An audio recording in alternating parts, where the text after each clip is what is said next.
Okay, today for the second time, we're going to do a walkthrough of the Savage Empire, 1990 game by Ultima. Not a lot of call for a walkthrough for this game, I'm going to be honest, but it's one of my favorites, and I figured I would do one in the manner that I believe the creators wanted us to walk through. I'll warn you now, it is not the fastest way to beat the game. Uh, it's much faster once you know what you're doing, but I'm just going to follow the clues based on how uh, it feels like it was supposed to be played. So we're going to start installing a new one. My file is sav walk for savage walkthrough.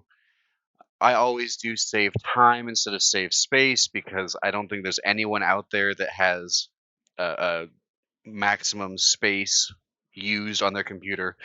So save time makes it a little smoother, a little bit faster. I never use the mouse for this game. It kind of detracts, makes things slower. If you've got a keyboard with a numpad on it, you're golden. If you don't, then you're gonna have to use a mouse, and that will slow you down a little bit. But I'm gonna install it without a mouse. I'm gonna create a new character, start from scratch, regular VGA imagery. And then a lot of people talk about how great Sound Blaster is for creative labs, and they are good. Don't get me wrong, but the Roland music and sound effects are a lot smoother for this game in general. Maybe for all of them, but definitely for this one. So I'm gonna go with that. Yes, the configuration is correct, and we go in now. I'm gonna go through a lot of the conversations that you're supposed to go through. Um, However, I'm going to summarize them as we go instead of just reading them straight from the screen. If there's something you want to absolutely read through during your own playthrough, by all means, read through it. There's a lot of dialogue in this game, there's a lot of lore in this game. But just for this walkthrough, I'm not going to go through all of it. I will say that one of the main characters, I do mispronounce her name. I call her Ayla. I'm pretty sure it's supposed to be Aila or Ayla. I'm not sure how it was pronounced. When I was a kid and this game first came out, my mind called her Ayla, and that is what she will always be. So if you're a purist, just know I'm going to mispronounce her name. But give you the story so far before we even get to creating a character. It's fairly simple. You've had disturbing dreams of a jungle. You see a princess in your dreams. You see the black moonstone that you took from Ultima 6 if you played Ultima 6. Um, Lord British told you to find out everything you can about the stones, so you took it to your friend, Dr. Rafkin, curator of a local museum. Figured maybe he would be able to figure out what's going on with it. When you get there, you find a little reporter Jimmy Malone. He's doing a piece on Dr. Rafkin when you're there. And while Jimmy is asking you questions and Rafkin's looking at the stone, an accident happens. The Black Moonstone explodes and sends you three through a black moon gate, which is weird for those of you who know the Ultima games that the moon gate is black, not blue or even red like it has been in other games. So you already know something's off about this. When you wake up, you're in the jungle that you dreamt of. You have a giant creature coming down to attack you, a winged dinosaur, uh, Pteranodon, and you are saved from the dinosaur by the warrior princess in your dreams, Ayla. While you're talking with her, trying to figure out what's going on, you get interrupted by another native, Dardan the Huge, the prince of another tribe. He shows up, and because you are 100% unprepared, he beats the living snot out of you and leaves you to die on the ground. But of course, that's not what happens, or you wouldn't have a game.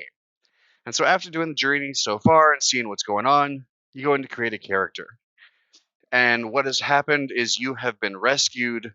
You've been taken to the shaman's hut where he is attempting to fix your body. And what's going to happen here is he's going to ask you three different questions. And depending on how you answer the questions, it will raise one of your three stats up. You have strength, dexterity, or intelligence. Strength is the most important feature as far as I'm concerned. It determines your weight limit, it determines how hard you hit in combat. even with ranged weapons. It determines how many hit points you have. It's an all-around great stat. Dexterity in, is involved in certain little like specific actions. Your accuracy when hitting enemies, I believe your ability to get out of webs when you're stuck in webs later in the game, also allows you to attack more times during a single round of combat because this is not a real time game. It is round based combat. So dexterity is helpful as well. Intelligence is absolutely useless. What it does is it increases your spell power and your resistance to magical damage. However, unlike every other Ultima game, pretty much, your main character cannot use magic, and there are no enemies that I know of that use magic as an attack. And so, raising your magical power, raising your magical defense, totally useless. Um, so he's going to ask you 3 questions. Oops, helps if my hands are on the keyboard, right? And the 3 questions determine what stats get raised.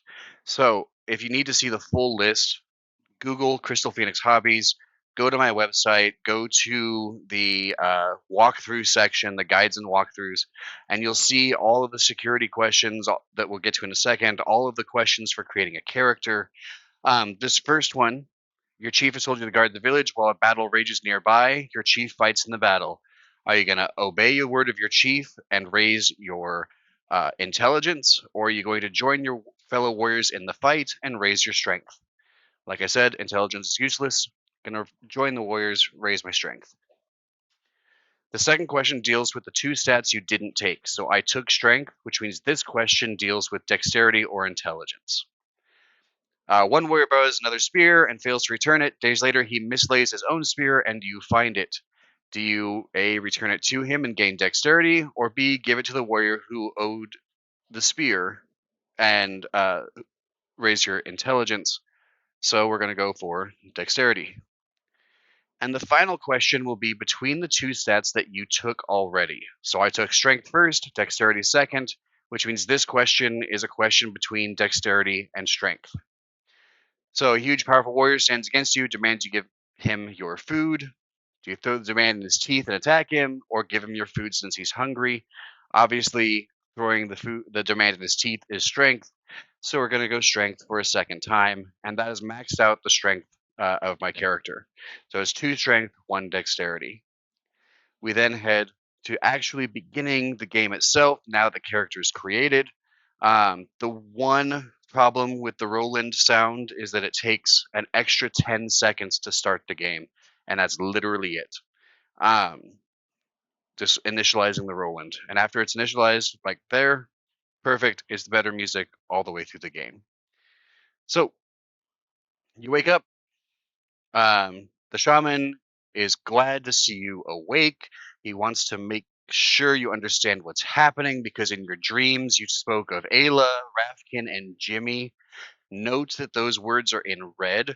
Anytime you're in a discussion and you see a word in red, that means it's one you can ask them about and they will give you more information.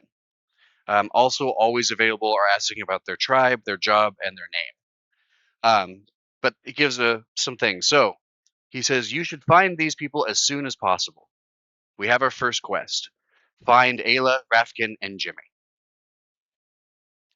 But before you can be set loose, he wants to make sure your mind is healed as well, and so he asks you a security question.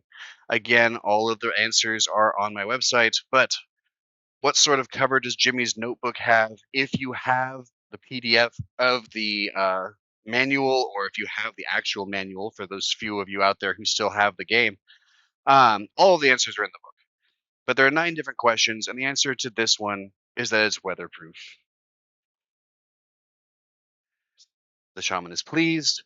He's glad to see your memory has returned. You're fit to travel the land.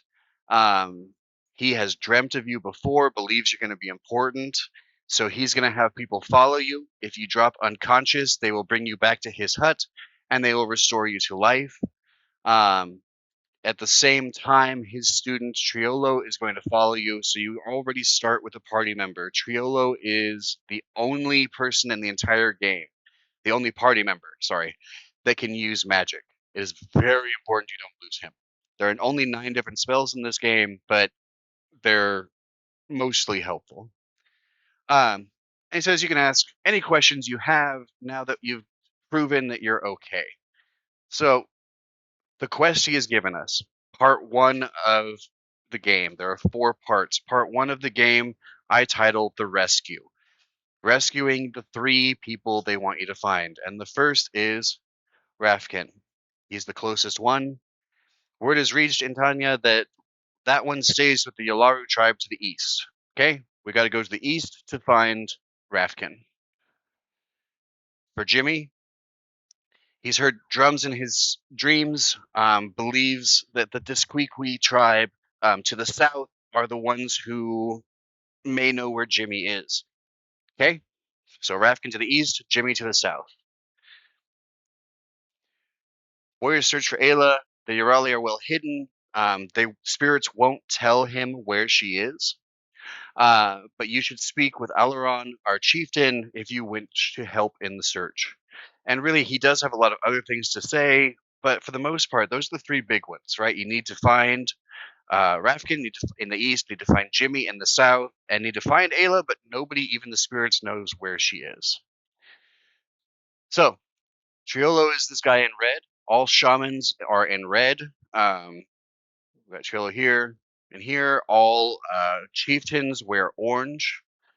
There are some commands on your keyboard you should know about. If you look up in the top right, you see myself in the first slot and Triolo in the second. If I hit 1, I go into solo mode and suddenly only move myself. If I hit 2, I'm able to control Triolo. Now, what I recommend doing, you don't have to, is hitting D to drop this second pouch here. Because what's inside of it are all of the magical components of the game. You have 3 skulls and 3 different magical ingredients. But having them out of the pouch makes life a lot easier. And then you want to look in this red jug here where you will find 20 more of each magical ingredient. There is no honor system in this game. There's nothing wrong with raiding and stealing from every person's house. But we come out here, we are in the Kurok tribe's village.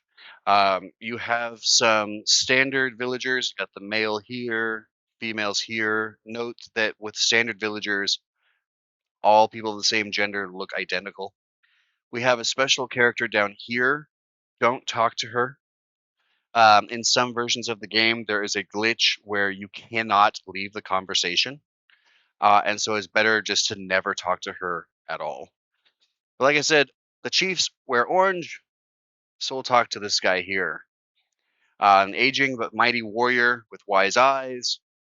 You've been in this village for a long time. Smash when Darden took away Ayla. But now that you're stronger again, you've come to the chief. What do you want? It's not necessary. I do like to ask people's names if it doesn't show up. So if you see under his picture, his name is Chieftain right now. But as soon as you ask him his name, it will change to Alaron. But in the meantime, father of Ayla. So Alaron's daughter Ayla, flower of his life, has been taken by Darden the Huge, chief of the Urali. A lot of warriors have searched for him, but none have found him. We're hoping you're going to help in the search. If you ask about the Urali, they raid the Kurok territory. They come from somewhere in the southeast, but nobody knows from where. But Alaron's heard of somebody who might know, a mad warrior named Topuru. Asked about Topuru, you find out he used to be the shaman of the Urali. And then he went insane for some reason, but he is somewhere far, far to the north on a little island. And so our first clue towards finding Ayla is to go and find Topuru. But before doing anything, it helps to raid the village a little bit. Like I said, there is no honor system, so you can take whatever you want. In this jug, there are some diamonds and emeralds. I'm going to grab the emeralds. However, they are almost entirely useless in the game, so at some point I will show you the point of having them. But that's all about it is. If I didn't say it before, hit 0 to enter into party mode to get all of your group back together. And then If you're using a mouse, all you have to do is click on it. If you're using just a keyboard like myself, hit tab before you go anywhere and select the weapons so that they are equipped. Um, that way, if you do get into trouble, you can actually do something about it. But there is some stuff here. You can raid whatever you want. There's an extra bow, extra spears. You should have a shield if you have a one-handed weapon. Um, there's a couple little. There's a butcher shop up here, or I mean, a food storage up here if you need some food. Feel like that's something you're after. Um, while food is not useless, it's not necessary, which is the same as sleep. You do not actually need to sleep ever. But I'm going to throughout this game just to pass through the night. What winds up happening is if you fall asleep and if you have food, you will heal. If you've gained enough experience, you'll gain a level. The level system is relatively uh, limited in that you can only get to level 8. Triolo starts at level 7. You start at level 6. So you can only gain 2 levels for yourself, 1 for him. Um, the way it works is whoever kills an enemy gains the experience of that kill, and they can level up once they reach the next set. Um, we may deal with leveling up during one of the walkthroughs. I doubt I'll hit it during this first one, this part 1. Anyway, once you're done raiding the village, grabbing whatever you want, the only way out is to head east from the fire to get to this little road. And we know somewhere to the east is Rafkins, the Yalaru tribe. There's a little guardhouse down here if you didn't grab weapons before. But otherwise, the only real option for now is to follow the road to the east until you find the village. Um, it's a little bit of a walk, not by any means the longest of the ones we're going to do today, because again, I'm going to follow this kind of to the letter instead of skipping through things. But what you end up with eventually is you come across a fork in the road. One goes north, probably where Toporu is. The other continues to the east and south towards the next village. And just a little ways down the road, once it turns south, you'll find the village itself here. The villagers have changed, but again, most of them are basic villagers. You have some more houses that you can raid. There's another butcher down here. Nope, down here if you need meat.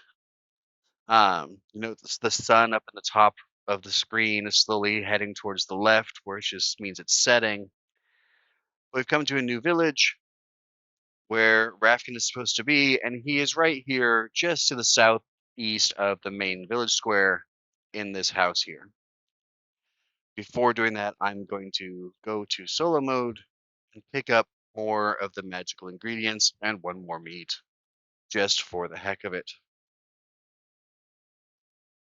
And then talk to Rafkin. Relatively easy to find him. He is the first one, but he of course points out, "Good, I heard you were alive, but I didn't know where. I see you have not found Jimmy or Ayla yet. That should be the next thing you do. However, I believe my lab is here, and my lab would be very useful. It should be close to the Karag village. While I've been waiting for you, I've been thinking about primitive weapons I can make, including bombs and rifles. And so you can ask him about bombs and rifles. We're going to deal with them later. If you ask him about Jimmy, you'll get told I've heard he's with the Disquiqui tribe somewhere west of the Nahuatl, which is a city we'll deal with later. Um, but his lab, he said, is a concern. There are many useful items there, somewhere south or southeast of the Karak village. So, means if we're gonna find his lab, which I will tell you right now, and probably again, you need to find his lab in order to beat the game. We're gonna have to go back to the Karak village. Before ending the conversation, ask Rafkin to join. He will enter into your party. Are we going somewhere? I've been here long enough. The problem with Rafkin is he is one of the weakest characters in the entire game. He only has 40 hit points. He's already level 6. He only has 8 strength. He should not ever get into combat if you can avoid it. At least not close combat. I'm gonna have him get this pouch.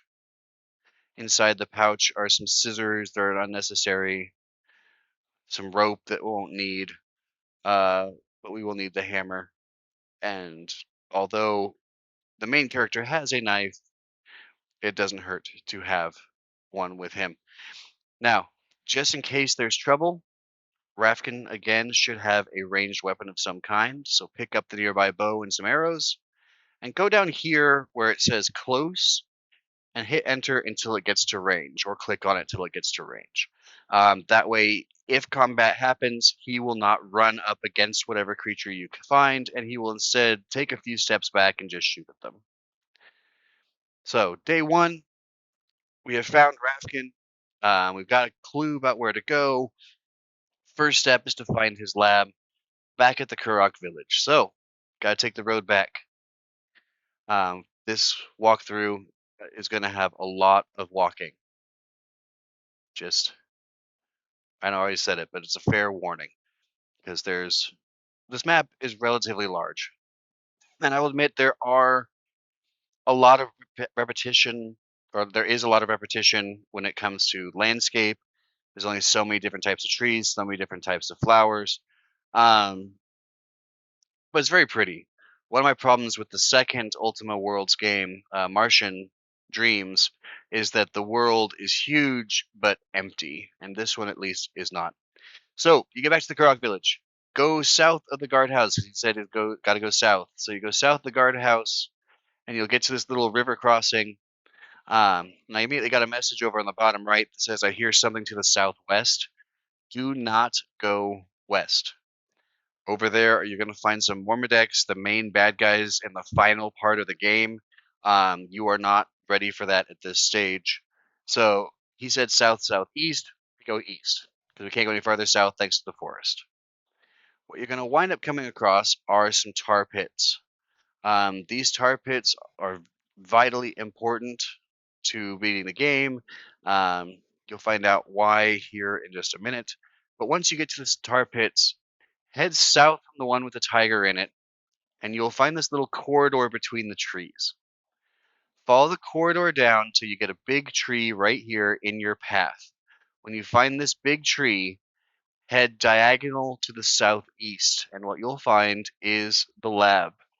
There are no walls here. The lab was just blasted here. It's relatively small, doesn't even take up a full screen, but it has a lot of items vital to this game. So first step, pick up all these jars. Now you can tab into them and you can move the sulfur or whatever's in them out to yourself. Oops. By hitting tab and clicking on the bottle, that will move them out of the bottle. However, the bottles are kind of pointless. You can't put anything back in them. So I tend to just drop them 2 spaces away. If you drop them 1 space away, they just sit. But if you drop them at least 2 spaces away, they break open, giving you access to the ingredients inside, and you need all of them. You can then use different crates to open them up.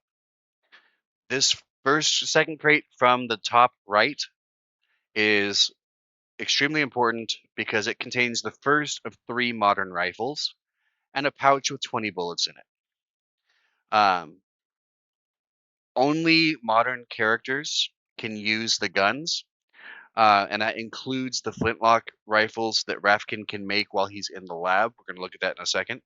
And there's only 3 guns in the game, only about 500 bullets in the game, so it's good to save on ammunition. But if there is any way to make sure Rafkin stays alive, it's giving him the gun with the bullets. In the meantime, there's a key in here that goes to nothing. There's a camera in here if you really want it. What you need, however, I'll go ahead and rest so we can see better. You need are a few specific things. You need the fire extinguisher. You need the fire axe. If you did not pick up the pouch at Rafkin's, You need this metal hammer that's here. If you did pick up the pouch, you don't need that metal hammer. You need at least one bucket. Um, it's very, very helpful. If you don't get the bucket, you have to make torches. We'll look at that later. And I recommend picking up this grindstone right here, if you're, or this mortar, so that you can do this anywhere. So if I take 15 charcoal, drop them in there, and 15 sulfur and drop them in there, and 15 potassium nitrate, and then use the mortar, you mix a batch of gunpowder, and boom, you now have gunpowder. Pick up the pestle or mortar, whatever, and then just put as much of this as you can into a pouch so that you have it for later. Almost everything that I have picked up so far has been important in some way. But now that you've got all the items that you need from here, you have a couple of options. So, just to confirm, yes, this is my laboratory for those of us who are American. Um, and now you can ask him about things like grenades. Are you asking me to make a grenade? Yes. Oh, how unfortunate. Yes, the sweet old Professor Rafkin. I teach young men archaeology and how to make bombs.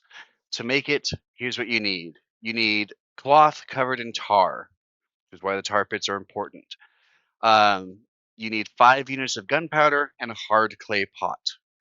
Well, we've got the gunpowder. We just need a hard clay pot, and we need the tarred cloth strips. I'll show you how to make that in a second. To beat the game, you need at least 2 grenades. I recommend having 3 just to have them, but you need at least 2. So you put those all together, use the tarred strip on the clay pot once you have the gunpowder, and boom, you have a bomb. So he can also make a rifle here, but in order to make it, you must be in the lab and be carrying a stick of bamboo. And we're going to go through the bamboo forest at some point. We haven't gotten there yet, obviously. I did not bring him some, so he goes, well, bring me some bamboo, and we'll do that. You now have 2 options. Once you have gotten to this point, you can keep Rafkin with you and go on the game, despite the fact that he is so physically weak. He is very important to a lot of the different kind of plot points that happen, and he can do some things that only 2 characters in the whole game can do. If you don't want him with you, you should type wait, and he will drop his entire inventory and just stand where he's at, in this case in the lab, until you come back to get him. If you instead tell him to leave, he will still drop all of his inventory, but then he will go back to his house in the Yalaru village, and if you want him in the lab again, you'll have to talk to him and have him join you and walk all the way back to the lab and do the whole 9 yards. I'm going to keep Rafkin in the party, so I'm not going to do either of those. Excuse me, but both of them are available. Either way, once you're done, we have saved Rafkin. Next up is Jimmy, and a very long walk. So, first of all, go back to this corner of the lab, and now go northwest until you get to that tree right here, and then head back north, and you will once again be at the tar pits. And at the tar pits, we need some cloth strips. So we use the knife on the cloth, cuts the cloth into strips, use the tar on the strips, and while we're here, use the bucket in your inventory to collect a bucket of tar. That will be important later, it's not important now, but it will save you a very big trip at another time. Once we have everything, we can continue north until we get back to the river, head to the west until we find the crossing, and we're back in the Kurok village.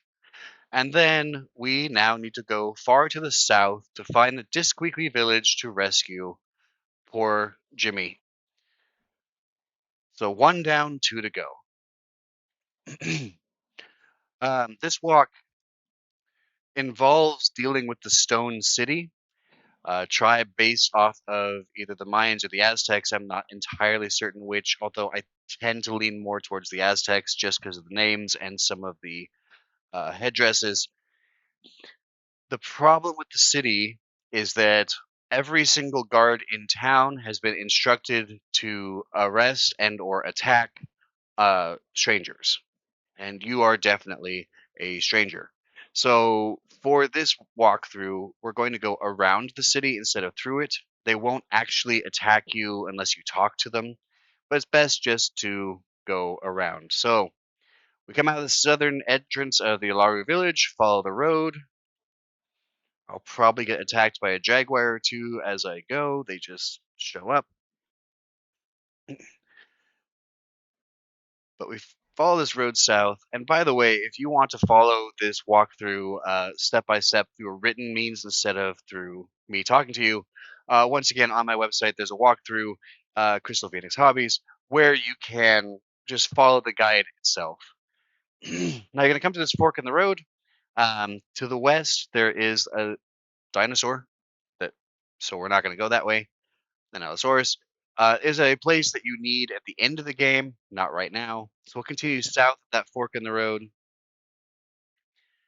And what we'll wind up coming across before too long is the Stone City itself and a snake.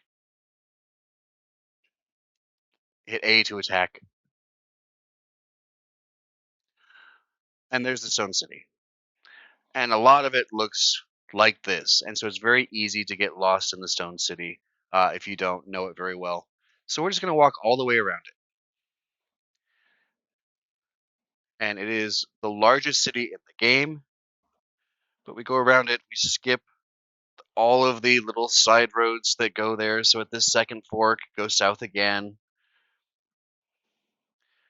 At this third fork, go west, follow along the southern edge. If you go east, you go to the bamboo forest. We'll look at that later. And there's a jaguar that's going to attack me. Yeah.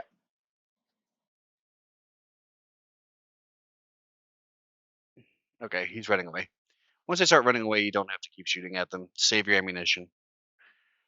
Another fork that goes straight into the city. Continue south until you get to this fork here, where the eastern side of the road continues, the western side, the road breaks up. We want to go the one where the road breaks up. When you go to the west, you're going to come across a little mesa with some stairs. You're going to want to go down the stairs because we need to work our way down this mesa. There's always foes near here. I might have to go back up. Yep, I'm going to go back up. There we go. When you get to the bottom of the mesa, right, you go to the west and you'll find a little canyon here, and then the road picks back up. And so you follow this road uh, until you get to some white flowers. The white flowers are an indication of the Disquequi tribe because they get a lot of their alcohol from those flowers, I believe. That might just be making things up. Um, However, it feels like it because it's the only place in the game where those white flowers are, and the Disquequis are always drunk. But the road narrows here for a second, widens back out, and there's the white flowers. Triceratops eating them. Go north at this fork, across the river, and you'll find yourself in the Disquequi town, the town of alcoholics. So, talk to the guy in the orange, the chief. Ask him about Jimmy. Well, no, ask his name first, right? Get rid of that chieftain. Chaffblum is one of three characters based on the Three Stooges. So he has a lot of physical comedy with him. But if you ask him about Jimmy, stupid name, Jimmy Malone, skinny stranger. He's in prison in a hut here in the village. He looks around but can't find the hut. He can't see that far. But he's going to feed him until he's fat enough to marry the chieftain's daughter. Okay, so Jimmy's in a hut somewhere around here. Which hut could it be? Where could Jimmy be hiding? It's literally the one right next to the chief. He couldn't see this far. As soon as you open this door, you will immediately enter into a conversation with Jimmy. He automatically joins your party. He is the second weakest character in the game, right behind Rafkin. Um, His biggest thing is that he has a notebook which will allow him to keep track of the things you need to do. If you ask him about Ayla, um, uh, can't blame Darden for making a move on her, and that's all he has to say. So we have now both Rafkin and Jimmy in our party. Um, Jimmy has nothing except his notebook and his camera, so we need to get him a weapon. Uh, but while you're in town, if you need or want food, there is food all over the ground. Jimmy needs a weapon. If you held on to the bow instead of getting rid of it, and if Trilla still has arrows, you can give him some a bow and some arrows, just so he has something to protect himself with. Can use him as a meat carrier, grab some of the stuff. Before you leave, however, do get at least 2 hard clay pots. There are these gray ones right here, a fired clay pot. There's 2 of them on the ground here. There's also a wet clay pot here. If you use the fire on a clay pot, it fires it, you get one. We now have 15 gunpowder, 3 clay pots, 10 tarred strips, which means you use the tarred strip on the hard clay pot and you get a grenade. And again, you need 3 of them to beat, or 2 of them to beat the game. I recommend having 3. But now, we have rescued Jimmy, we've rescued Rafkin. The only one left is Ayla, but we don't know where she is, except that she's somewhere far to the north of the Kurok tribe. And unfortunately, what that means is we've got to go back to that fork that I said at the very beginning. If you go north, you might find Toparu, the mad guy, which is again a very long walk because the Disqueaquee were quite a ways away. Is there a faster way? Yes. Veteran players who are watching this and going insane that I'm skipping the faster way. I know. I'm purposely doing it this way. So we got to go all the way back to the Yalaru village, and then halfway to the Kurok village, back through this canyon. For the sake of expediency, I am going to run through the uh, Stone City, even though I said don't do that. But you get back to the road and just go straight north. You get to the city itself,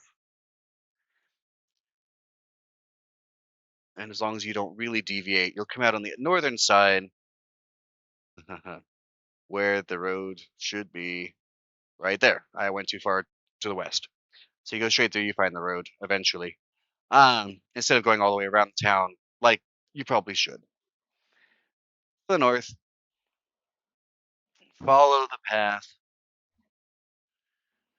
You'll eventually get back to this. Is the dinosaur still there? Nope. This road that cuts west to what is called Drum Hill. That'll matter later.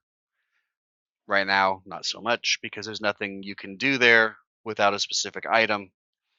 So continue north, back to the Loro village, and we should be almost there. Another turn or two.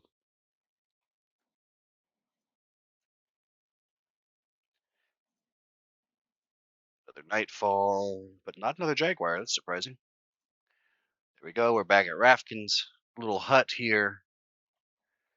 Since we're here, may as well sleep in it. It's got a nice little skillet. Maybe he had something he left here. Okay. Everybody's got weapons. We're good. Head out of town. Find a snake and kill it. If the snake bites you, there's a chance it's going to poison you. Oh, man. There we go. All right, Raffin's been hurt. 32 out of 40 hit points. Might as well be a good time to do this. For the magic system, the way it works is you select one of the skulls. Um, the saber-tooth tiger only works when you're in combat, by the way. In this case, we are using the gorilla skull. with the red Hindi, the red magical ingredient. And what that does is he heals anybody who is sick, and he heals them from poison. It is not a full heal. You see, Rafkin's only at 38 out of 40 hit points instead of the 32. But it is a way to heal your party members um, in or out of combat. So we get to this fork in the road. We go north because somewhere far to the north we have Toparu, who is going to tell us all about uh, the Urali tribe. Right here, after the second bridge, is a little dangerous. Sometimes Mormodeks show up. We'll probably have to deal with them later. But when you get to this fork in the road, you want to go north because there are some items to the north that are very helpful. Um, this will take you to the Pinduru tribe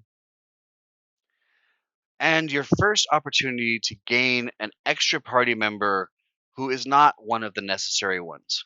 So, if we look at the screen over here, I have 4 party members, including myself.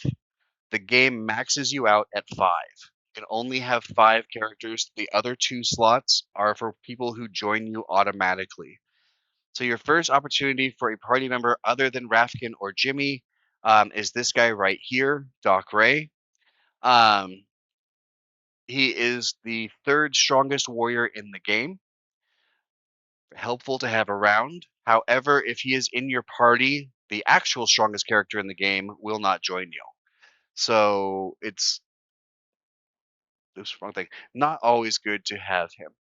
What is good to have here, and the reason I said to come up here, these leather shield, if you got one in the Kurok tribe, is fine, but the Stegosaurus shield is better. So you get the Stegosaurus shield and a boomerang, and all of a sudden you have ranged weapons that do not require ammunition. You also have this shaman here in this village is one of 3 that if you talk to him and ask him to heal you, he will fully heal your party um, back to full health, hence full heal. Haha. And so it's worthwhile to get to him. There are only, like I said, 3 shaman who do that. The other ones are the main guy, Tanya from the Kurok tribe, and one guy from the Barup tribe who we'll look at eventually. I don't know why, but I never actually removed Triolo's bow. I just let him use the bow the whole game. Just what he starts with, may as well let him have it until much later. But once you have the boomerangs and everybody's equipped with them, if you took Doc Ray, great. If not, great. Head south out of the village, get back down to where the road forks, and instead of heading north or back east, you head south. So we'll get back to that fork and head south, and it curves immediately back around across the river. And what you eventually get to is another fork in the road here. If you go north, you will get to a guy who is kind of off the main path, who is not technically part of the main plot unless you want him to be. A man named Fritz who's living in a cave. He does have bullets, but he does not have an extra gun. So if you've already used a bunch of bullets, it's worthwhile to go to him. Um, if you haven't, or if you don't care, don't bother. He also has another item that increases the amount of lore you can get from the game, but that's about it. So I'm going to suggest skipping him. If you want, go all the way to the north as much as you can. You'll find a cave. Great. I'm not going to. I'm going to head west towards the next village. And you get into a small little maze. Keep going west every time you have a chance to. This maze is dangerous. It can have saber-toothed tigers in it. It can have snake women in it. There's usually a jaguar on the outside of it. I made it through all of it without any of that. Road widened back out. And we get to the next outskirts of the next village here in a second, where you have the opportunity for another party member to join, Shamuru. Sometimes there is an enemy, a little mouse that spawns right here, and it will attack him and poison him before you can get to him. It'll say man has been poisoned. Kill the mouse, have him join you, um, heal him with Triolo, and then if you want, you can keep him or you can just ask him to leave. It doesn't matter. It's just I don't like letting him die. But you head south of him and you get to the next town, which is a little bit larger than some of the others. The Barak tribe, where they've got a lot of stuff around. There's one thing in particular I might be looking for, or I might be insane. I might be insane. But here is the village where Toporu is. You can talk to any villager, doesn't matter who. And if you ask about him, I misspelled his name. There we go. He's just west of the Barco village on an island. He stays away from town. So we gotta head out of town to the west. There's their chief. You're going to get into a fight here. So I'm gonna wait for daytime. There's always at least one creature out here. Um, Sometimes more than one. It is right. It's gonna prove me wrong. Okay, almost always something here. There's a raft and 4 paddles. Every party member needs a paddle, so you can either have one grab a bunch, or you can just go down and each person grab one. Um, Either one is fine. It's whatever works with your style. I can't believe there wasn't an enemy here. Go back into party mode and use the raft. What is kind of funny is I have no idea which one of them puts on the bikini because only Jimmy and yourself are the ones for this raft. But you get on the raft, head directly to the west and north a little bit. The island is right here. Topuru has weird sleeping hours. Sometimes he's awake, sometimes he's not. Um, you get some more magical ingredients on his island. But before he passes out, talk to him, and you see the crazy old man. This guy has no clue what's going on. You can see it in his eyes. The pale spirit from the water, not a tribesman, not a Sakura, we'll talk about those later, must be a spirit. Because you don't look like any of the tribe members, you must be a spirit. He puts his hand out, tries to put it through you, and is very surprised when it does not go through you. So you can ask him his name, and it will kick you out. You can ask him his job. He says he was once the shaman of the Urali. Um, After he lost his mind. The Wamap took his place, but they're the hidden tribe. I'll tell you where the Urali hide. Everybody tells them where they hide. But in order to do that, you have to give him his mind back. He wants his mind. So in order to find the Urali tribe, you got to find his mind. He has no mind. He lost it. Do you want to know how he lost his mind? Hit yes, of course. He was once a great shaman filled with power. He always won. But then he challenged the shaman Balakai of the Barab tribe far to the southwest, used strange magics, pulled his mind out of his head, and put it in a small rock. He said he would destroy the rock if Topiru did not go away, so Topiru went away, which means you have to go find a specific rock that holds Topiru's mind by talking to Balakai of the Barab tribe far to the southwest. Um, so get back on your raft, and here's the really bad news.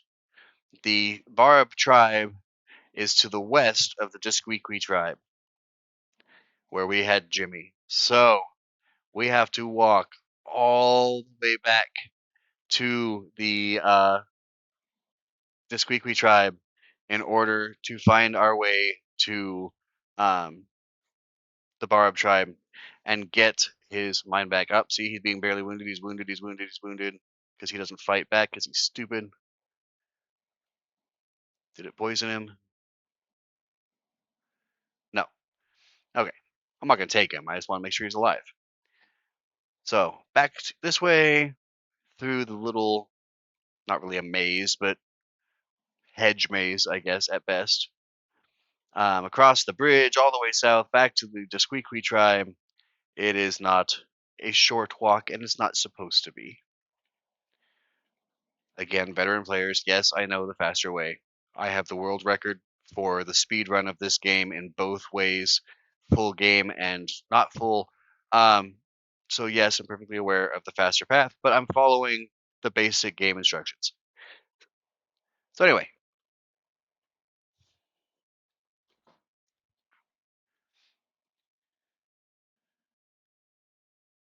come back to this fork, go to the right. We might come across some Mormadex. Nope, didn't. Head south, get across both bridges, and start working our way back. So we're outside the Yalaru village here, then we head south to the Stone City, which I will once again just cut straight through instead of walking all the way around it, because we're going to have to do this walk a couple more times. So follow the road. Going off-road is fine. Just know that in some places it can lead to a lot of serious trouble. Because there's a lot of different dinosaurs and Mormadex that hide out in the jungle itself. Very rarely do they come to the road uh, to attack you directly. Sometimes, but very rarely. And so it's safer to follow the road. But if you're looking to gain experience, by all means, go off the road, find some creatures. Trail has been poisoned. Note that his name is now, or his hit points are now in green. But if we use this spell again, he's back to being fine.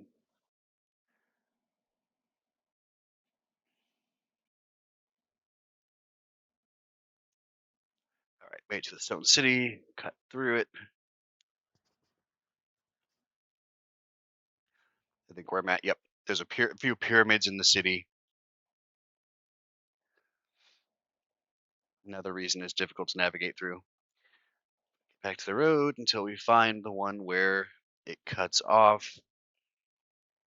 Peters away, there it is. And then, excuse me, work our way back down the mesas until we get to the Desqueaquee village. Oh, Jimmy has no food. Ran out of food. Didn't notice that when I rested. But again, all food does is it heals you in your sleep, and possibly allows you to have dreams. So if you don't have food, it's okay. It's not going to be the end of the world. If you're desperately worried about it, find a fishing pole. There's one in the or two in the Yalaru village. Find some water. You can get infinite food just by using the fishing pole on the water because you never miss. Every time you use the fishing pole, you get a fish. Anyway, back to the Discreetly cutoff. This time, go west and follow the path around this way until it cuts off. There's also bananas here, I guess, if you're that desperate for food. Some of these trees carry them. 3 bananas. I need 40. There's a fourth. The giant sloth, which will not attack. Something to the southeast is probably not good.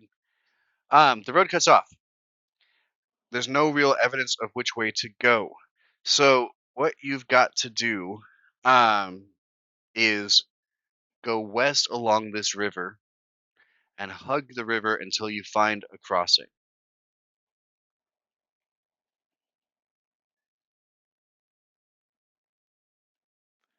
And it's going to have a unique stone on it, so you can't miss it. Here it is. So you follow this, go up the pole, You get to this gigantic mesa, follow along the southern edge of it to the west, and eventually, when you get to the western side, you will find this guy. He is the one of the guards who stands outside. So come up this mesa, ignore that blue stone that I just saw on the screen. We'll deal with those another time.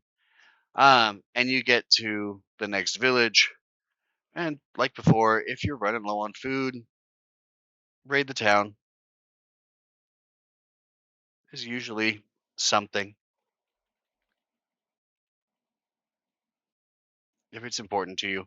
But where you need to go is north along this little path because it will take you to the chief's hut, who is also their shaman. If you ask him his name, here's Balaki. So he is the second person, like I said, or third shaman who will also heal you if there's need for healing. Um, Everybody gets healed. Wonderful. He's a little bit weaker at it, but it's still a full heal. But we're here for Topuru's mind. Do you want to hear the story of Topuru? Sure. Many years ago, he challenged me to a contest of magic. The competition was long and fierce, but Topuru was strained, so I tricked him. I summoned my daughter, Nakola, and she produced a piece of blue stone, invoked the name of a spirit that does not exist, and told him that his mind was now inside the stone. Topuru believed it and left. And you could cure Topuru by giving him any blue stone, because no stone actually holds his mind. If you need a blue stone, go visit the Sakura Caves to the west. There's a large stone there, hit it with a hammer, and take a small piece of stone. So all we've got to do to get Topuru's mind back is go visit the caves to the west, attack a blue stone with a small hammer, and take the blue stone back to Topuru. And again, that is very interesting. I know we're going to ignore it. If you step into it, it is kind of dangerous.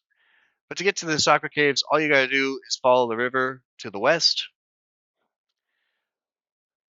until you find the mesas. There's a blue stone right there.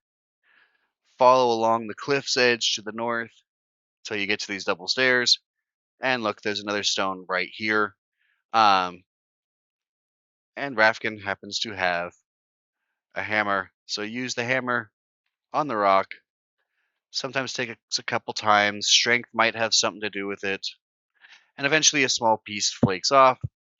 You get a blue get a blue stone, move it to yourself. Wonderful. If you want to while you're here, you can get another character. Uh, he is up in these caves over here. Any of the caves will work. They all lead to the same place. Eventually, there's more bluestones in here. Um, but the next opportunity for a character is this guy,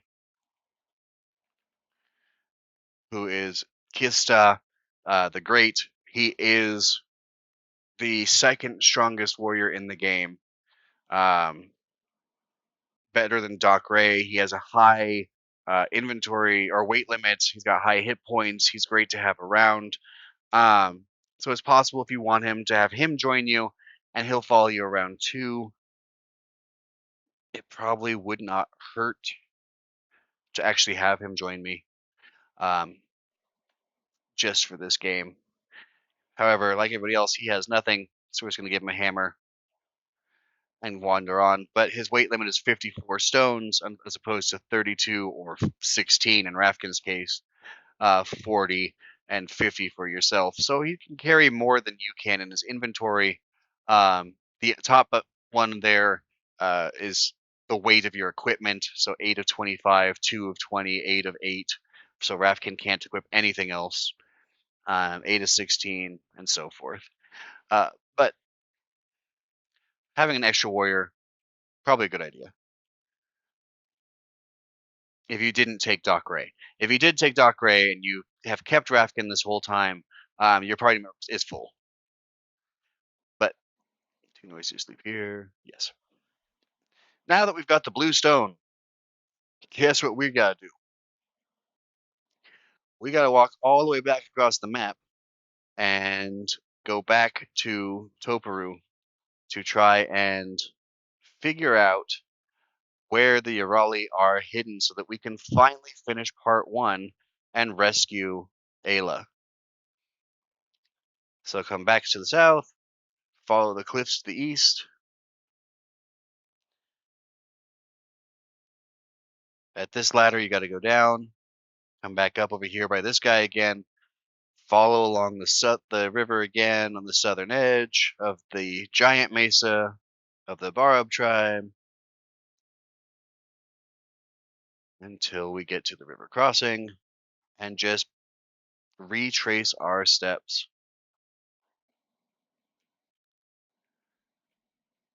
Hug the river until we get back to the road.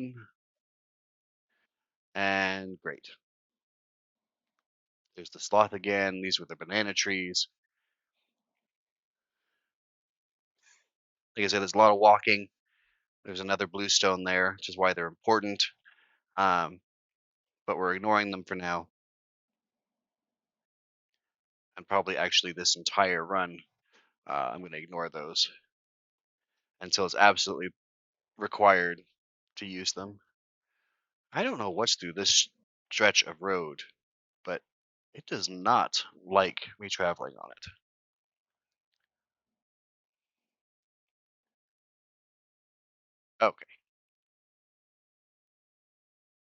Okay. Unfortunately, there is no way to reorder your party without asking them to leave and rejoin in a different order. So whoever your second party member is will always be in the same spot. Whoever your third party member is, and so forth. It would be nice if you could reorder your party just to get your warriors in the front and your squishy people in the back. I'm gonna get attacked by that thing, aren't I? Oh, so close.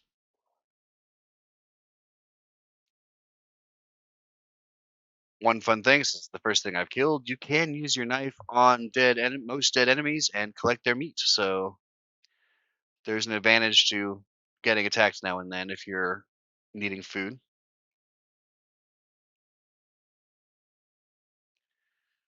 Again, going to cut through the stone city. Going around it is fine.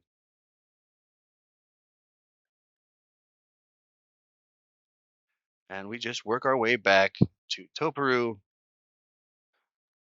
all the way back in the other tribe, which, as you've seen by now, is not a quick walk. Relatively safe, but not quick.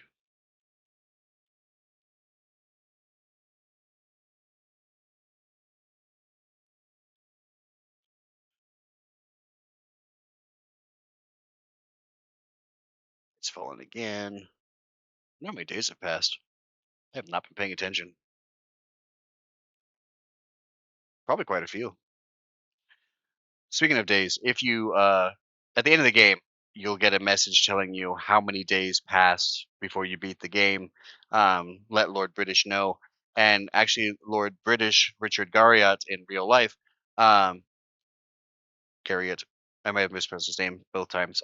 Either way, he still actively responds to people when they talk to him about any of the Ultima games. He's still very invested in it. It's kind of fun finding him on social media and asking him about it. Either way, we're back at here. If you do die during the game, what winds up happening is you add a week to your time. Okay, see, now this is going to be a problem. These are the Mormideks.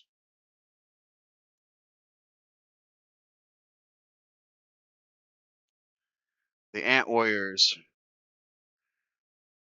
Um, they're, yep, they usually come in groups of 3 to 10. And they're quite powerful. Like they hit Jimmy once and he dropped from 40 to 27 hit points. Um, so watch out for them.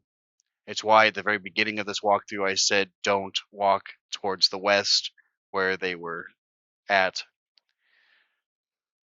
Um, because at the very beginning of the game, with just a spear, you are not likely to win the fight. I mean, it's possible, but very unlikely. Head back to the Barok tribe. Oops, walked into the tree. Stegosaurus there.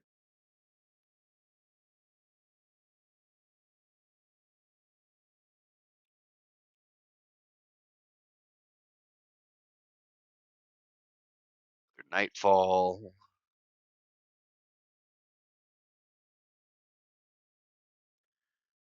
Yeah, it was out of food. That's fine. Not important.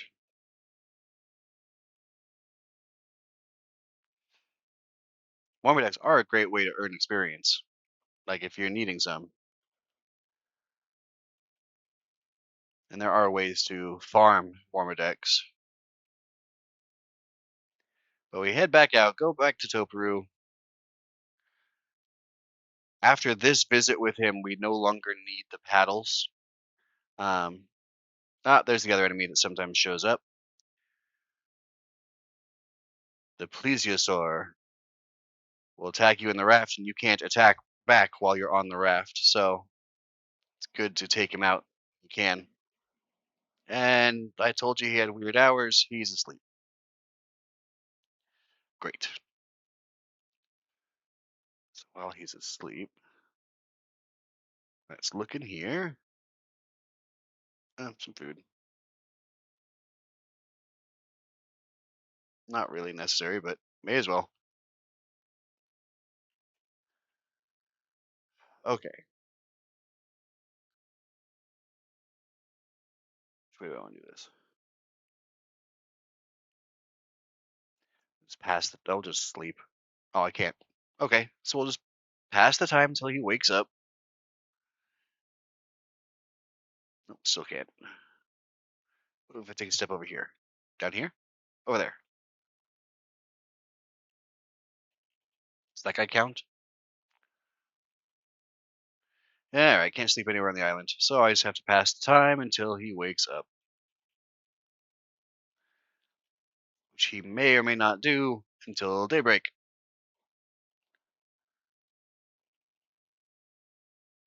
I think it's actually faster to step.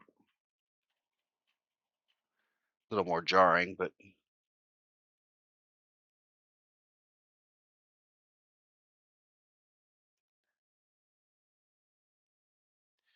I know some of you might be tempted to just attack him. He won't let you talk to him if you attack him. You might accidentally kill him, and then you'll be in a lot of trouble.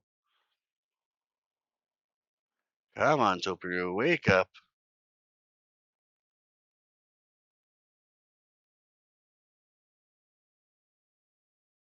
Look like you need a raft across like 5 squares.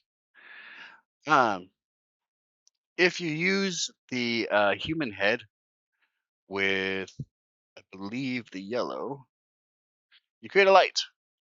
So if you're in a cave, if you're walking at night, you can make everything a little bit brighter. It does not last very long. Um, but there you go. Second spell for you. Oh my god, are you only awake early in the morning? His hours are terrible. Can I rest now? Nope.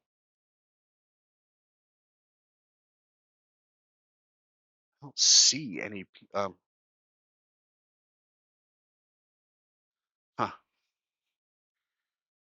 Wonder if there's a gorilla across their way.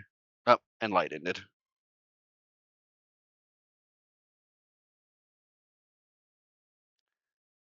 Sounds like I'm in a fight. Oh, speaking of fishing poles, there's one right there.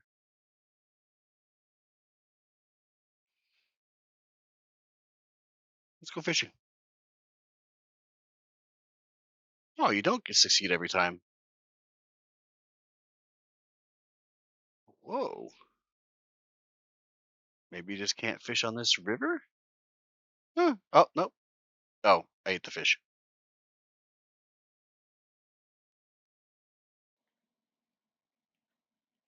Okay, so it does take a little bit of effort.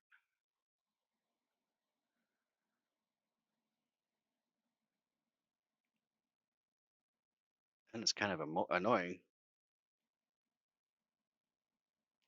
Yay, 5 fish. Oh, and he's awake. Perfect. Notice in his character image, it's now nighttime. It's kind of a neat little feature. Have you found his mind? Yes. He looks through your inventory, grabs the blue stone, and before you can say anything, he shoves it down his throat. And now he feels like he's a new man. He's got his mind back. We're going to give you something. I know, I'm going to give you turtle food. Turtle food is very important. Turtles are nice. They always been his friends, but they're hungry. Do you want some turtle food? Yes. You need at least two per character you've got in your party.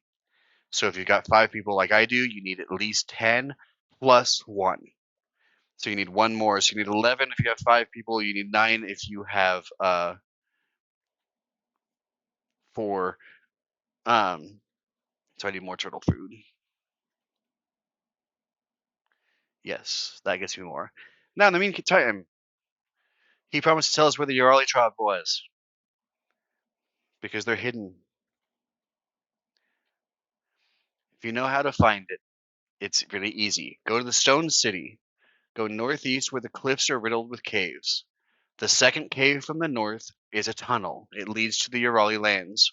Without his mind, he could not have told you that. So, we have to go back to the stone cliffs of the stone near the Stone City, go all the way to the north, and find the second one to the south, or from the north, in order to. God dang it, he's gonna die. Oop, and we're under attack. Giant gorilla.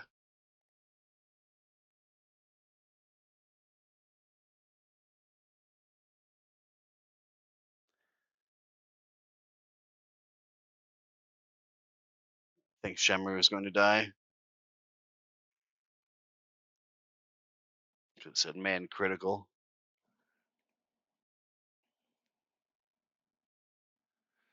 We got 16 food. Or turtle food, not food. You don't eat the turtle food.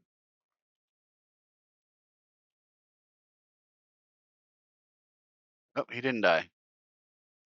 That is him, right? Yep. That's good.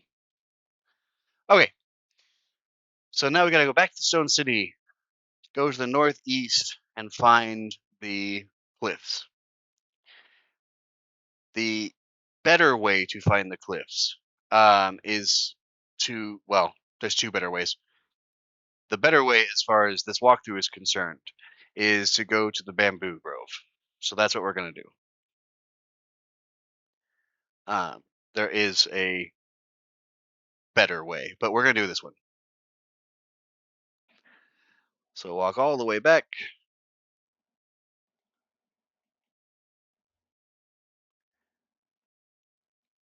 I know it's a lot of walking.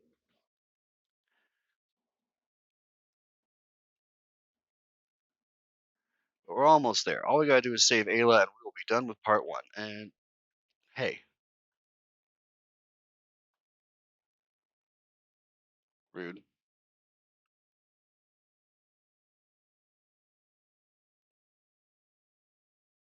Thought so. I had a feeling he was doing it the wrong way.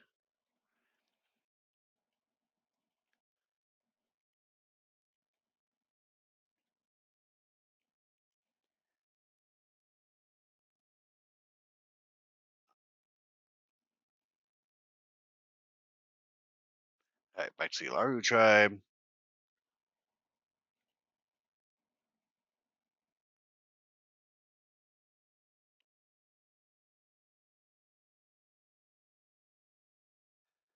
Everybody's waking up, everybody's doing their thing.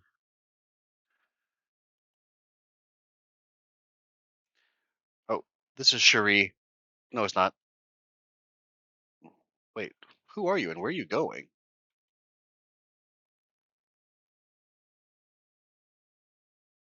Okay. Some random lady came down all the way.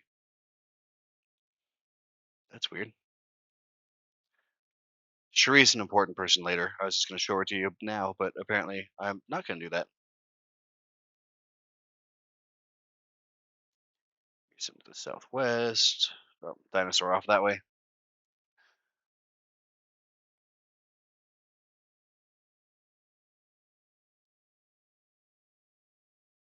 So this time, when we get to the Stone City, what we're going to do is we're going to go to the southeastern corner.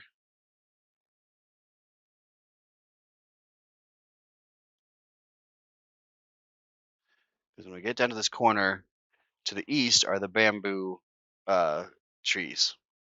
So if you want to make guns, if you want to make rifles instead of relying on the one modern rifle you have so far, you follow this path for quite a ways, another full day apparently, and you get to the bamboo forest. Um, in order to actually harvest the bamboo, you have to equip the fire axe that apparently is not with him. It's with me. And then attack the bamboo to break it down. You then take a bamboo pole and go back to the lab with Rafkin, either in your party or standing in the lab, and he will make you a primitive rifle that uses gunpowder instead of bullets. And it is possible to have an infinite amount of gunpowder, so you can have a ranged weapon that always works. Um, and the way it works, so I didn't pick up.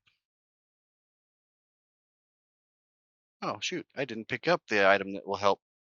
But if you have a skillet, you can get sulfur from these sulfur pits, and I'll have to pick one up and show you at some point. And then you can make gunpowder with a combination of sulfur, potassium nitrate, and charcoal. In the meantime, I'm a little hurt, so I'm just going to do this real quick.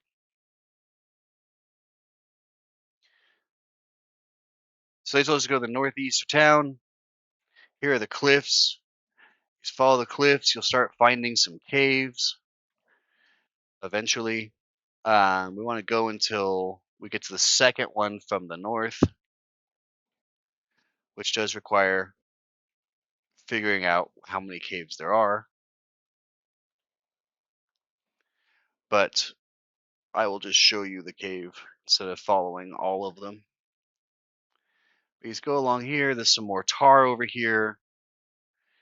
There's a bunch of dead dinosaurs over here.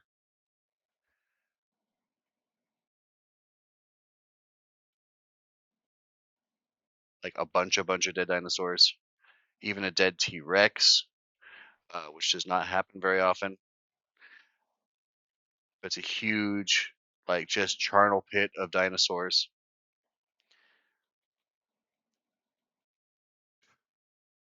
And apparently an enemy for funsies.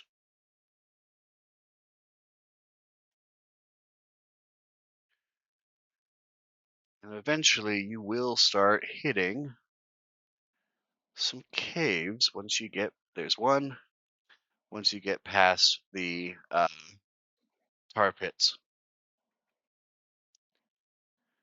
You want the one that is slightly secluded in its own little canyon.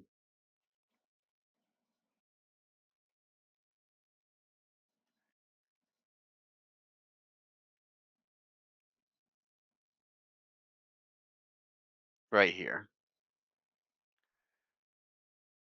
No. Oh, I meant to hit no. This cave, I just want to give you a full view of it, has its own little canyon area. In here, you'll know you're in the right one. When you come up right here to this first little corner, I'm in the wrong one. Ignore me. I thought there was only one that was like that. So you'll know you're in the right cave when it's not that one.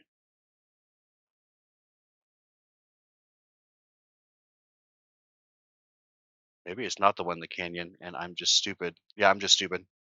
Okay, It's the one just south of the canyon. That's why the canyon's important. My bad. So you find the one in the canyon. That's the topmost cave. The next one down is the correct cave. So there's the canyon. Come down to this next one, the second one from the north. We're going to pretend that didn't happen, right? No, you're going to call me out on it. Now then, you'll know you're in the right one when right at the first corner you have these crystals. If Rafkin or one other character who we've not met is in the party, use the crystal. Rafkin will find potassium nitrate, and you get 10 from the crystal. It's what allows you to get infinite potassium nitrate is just by using crystals like that in caves. Sulfur, again, you use a skillet on the sulfur, which I can't believe I didn't pick up, and you'll get it. So you're in the caves. Go east of potassium nitrate, not like you have a choice. You'll come out to a bear.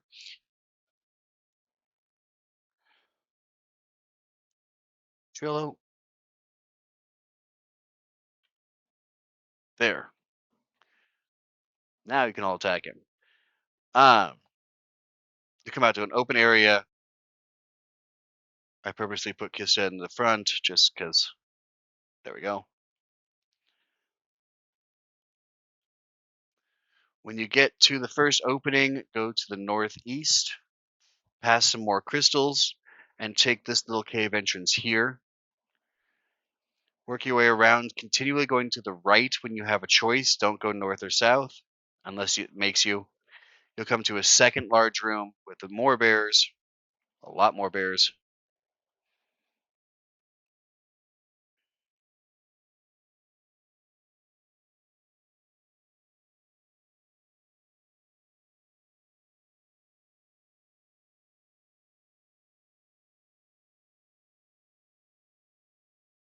Oh,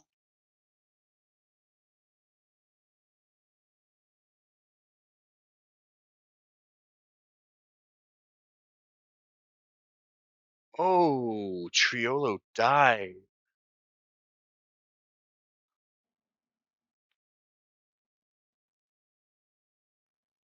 So when somebody dies, you got to pick up their dead body and go to a healer, especially if Triolo dies. So you're going to find the fast way to get to the caves because I'm just going to run all the way back to the healer and then come back. Actually, there's a faster way to the healer. So if you ever need to get to a healer really quick, take your best warrior and beat yourself over the head with him.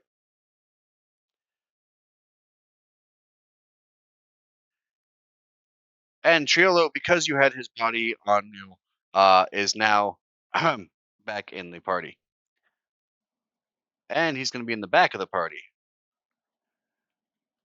Oh man, I cannot believe that happened. I can't remember the last time I had somebody die in this game. Well, now you've seen what happens if somebody dies, including yourself, as I beat myself over the head.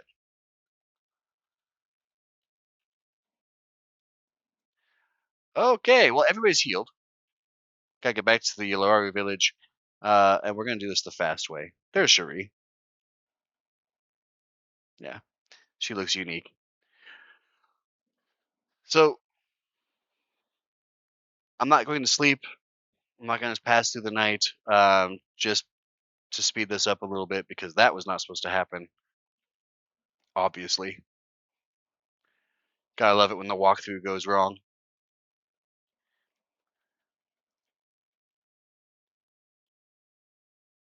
But we run all the way back, and we'll take you the fast way to the caves, um, just because that happened.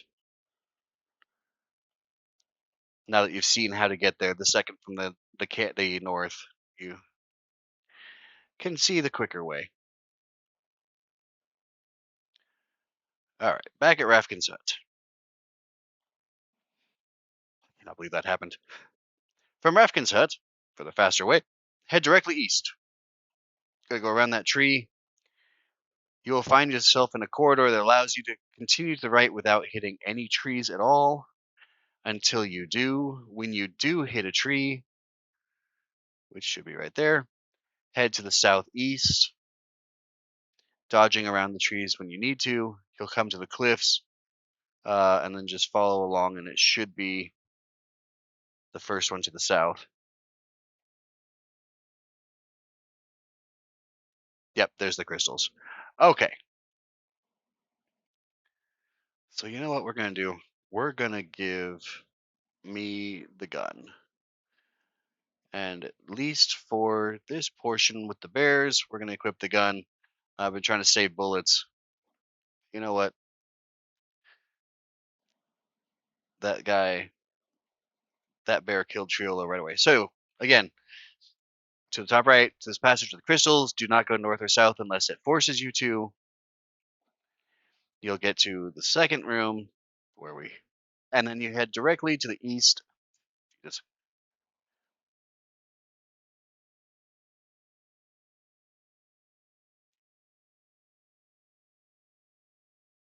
you guys can take care of it.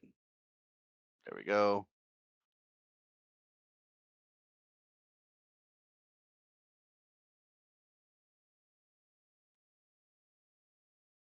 Apparently, I'm overweight. Head directly to the east until you find this opening here. Go north.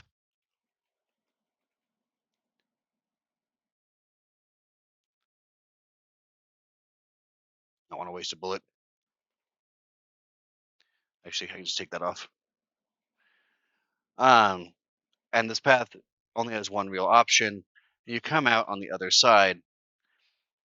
On the other side, we now have a little trail. This leads to the Urali village.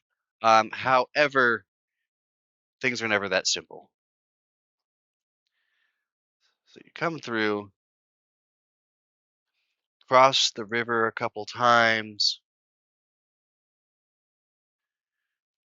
and eventually what you're going to come across is a place with a bunch of Tyrannosaurus skulls and a big Tyrannosaurus Rex. This creature is not killable. You cannot defeat the Tyrannosaur. You can throw grenades at it, do whatever you want, not going to work. So instead, you come up to the water, and now that you have turtle food, use the turtle food, and it will summon a turtle. Do this once for each party member. Now, for whatever reason, you have to go into solo mode to use the turtles. I don't know why. It would be way more convenient if you didn't have to do that.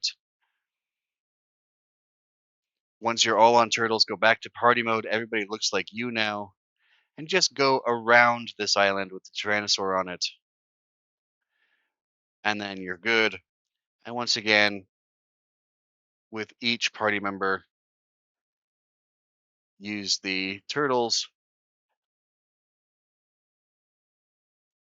And you're now on the other side and relatively safe. Oh, if you see the shaman here, talk to the shaman. He realizes you're not Urali, you're an outsider who's found his swamp.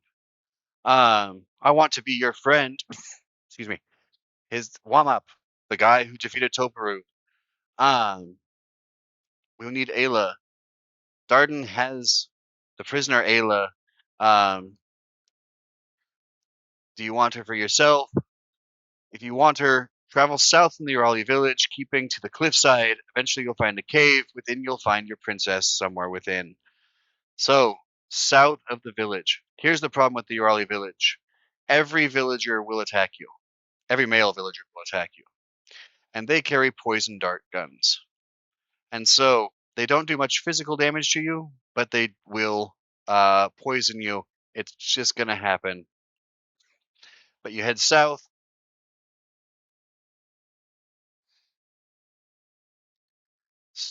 Follow the cliffside, he said.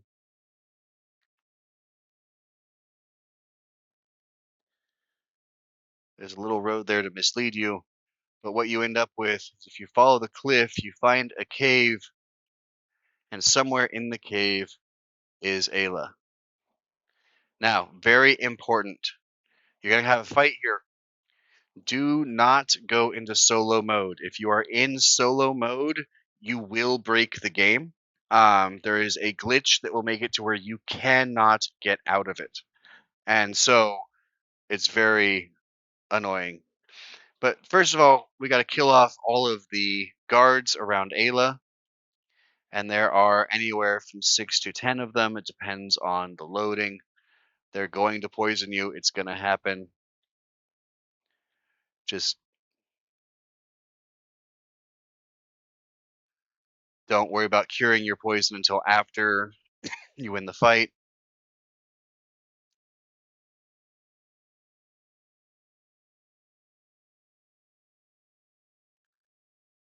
Oops, let me hit that button.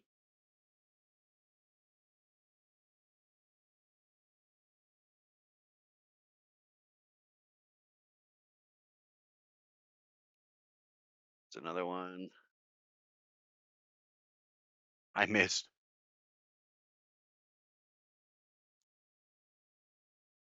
Good job, Rafkin. Only I got poisoned. But easy to cure. Oh, nope. Guess it's still fighting.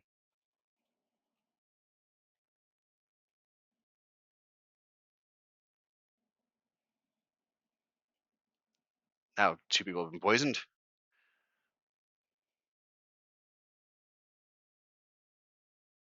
Oh, good job, Rafkin.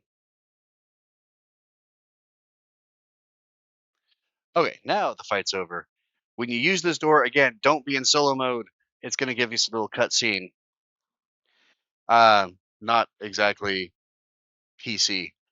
But you cut open the door, Ayla flies into your arms. We have to be careful. Darden is near. Speak of the devil, here he is. Watch out. Darden has found us. Find him and his warriors. She steps back looking for a weapon. Everybody else moves up to help you. And now you face Darden again, but this time on equal ground. So the fight immediately starts. If you want to, you can talk to him. But all he's going to do is taunt you. Why'd you return only to die? So kill him. It's despite the fact that he is the first real boss of the game, he's kind of a pushover if you hit the right buttons. There we go. He's Darden's dead. There's a couple guards around. Maybe just one. Heal up. And just like that, Ayla has joined your party. And you have finished part 1. Ayla has been saved. We're going to save the game here and continue it from here another time. But we've finished everything. We've rescued Rafkin, Jimmy, and Ayla. And so now part 1 of the game is complete. There are 3 more parts of varying length. I hope you enjoyed this walkthrough, even with a couple of mistakes I made. Maybe even because I made those mistakes. If you like it, send a like. I'll have part 2 out soon. Thanks for watching.